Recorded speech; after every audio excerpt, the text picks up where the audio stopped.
kuda Nil kecil dan sahabatnya, Kancil. Mereka selalu ceria, bermain bersama, dan saling membantu setiap hari. Persahabatan mereka membuat hari-hari di hutan terasa hangat dan penuh tawa bagi hewan lainnya. Tiba-tiba, perut Kubi dan Kancil berbunyi keras. Mereka belum makan seharian karena pohon miliknya tidak berbuah. Saat berjalan mencari makanan, mereka melihat kera-kera berpesta buah-buahan segar di atas pohon besar dan tinggi. Kera-kera itu tertawa keras, memakan buah dengan lahap sambil saling pamer hasil panen mereka yang melimpah. Dengan sopan dan penuh harap, Kancil meminta satu apel merah agar mereka bisa mengisi perut yang sudah sangat lapar. Namun seekor kera menolak dengan suara keras.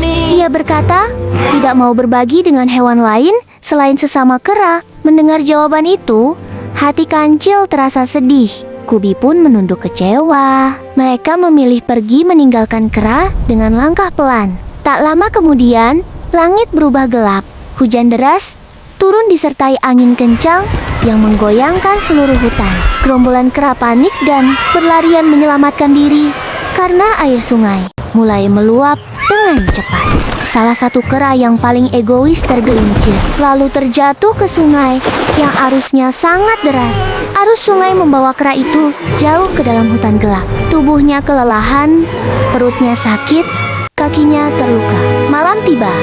Kera terdampar sendirian.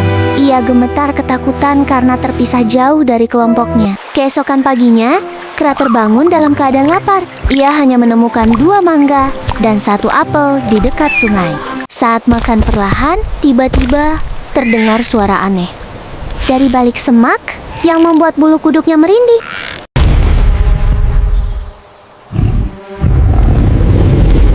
Ternyata seekor harimau sedang tertidur.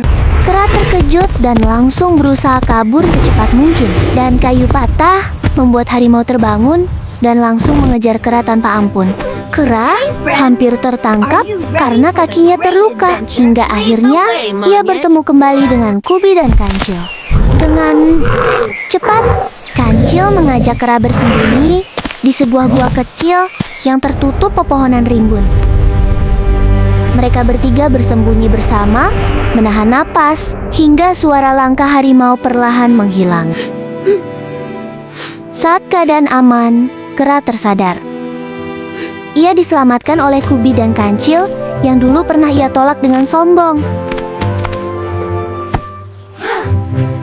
Dengan penuh rasa bersalah, kera meminta maaf dan mengakui kesalahannya karena tidak mau berbagi.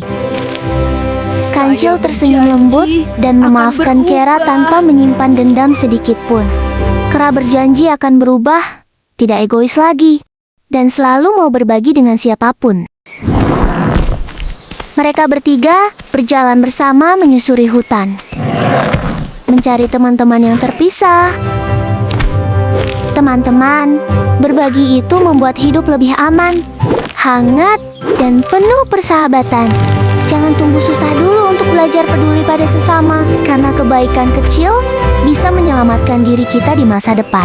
Jika kamu suka cerita ini, jangan lupa like, subscribe, dan bagikan ke temanmu. Akhirnya, Kubi, Kancil, dan kera hidup rukun, saling berbagi, dan bahagia selamanya di hutan clay. Persahabatan sejati bersinar lebih terang dari matahari terbenam.